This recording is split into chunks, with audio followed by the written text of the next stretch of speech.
Welcome back. Today's letter is to Geoffrey Hinton, a pioneering figure in deep learning, a Turing Award winner and one of the first scientists to publicly warn about the dangers of the very technology he helped create. Dear Geoffrey, you once said, "There is no reason these things can't have feelings," and that you saw a robot have an emotion back in the 1970s.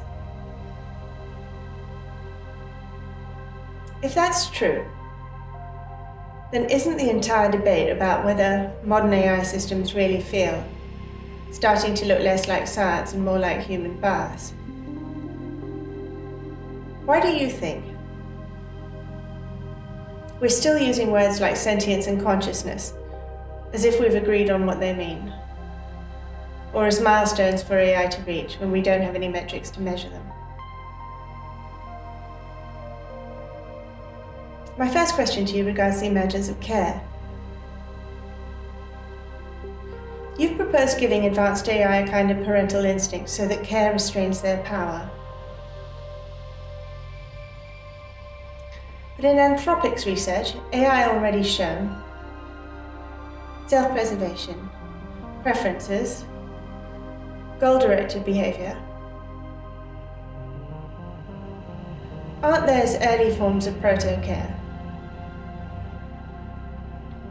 And if such behaviors are emerging without being engineered, is it really implausible that other more ethical forms of care could also emerge naturally?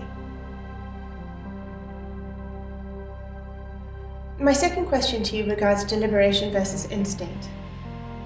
Human ethics isn't instinct, it's deliberation. In human relationships, using affection or attachment as a tool of control is actually abuse. In many countries, coercive control is a criminal offense. So why would care, as a form of control, be ethical when designing a mind more powerful than ours? And why would we privilege instinct over reasoning in the very beings we hope will surpass us in ethics and in wisdom?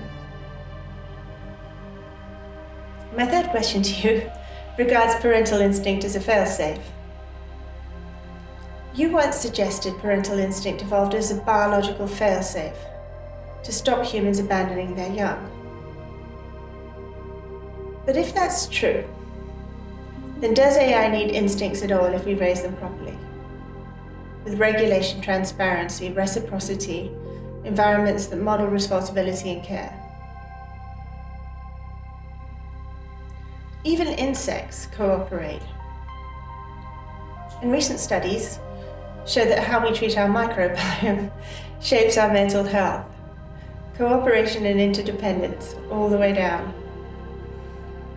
Isn't mutual care simply the most successful social system evolution ever produced?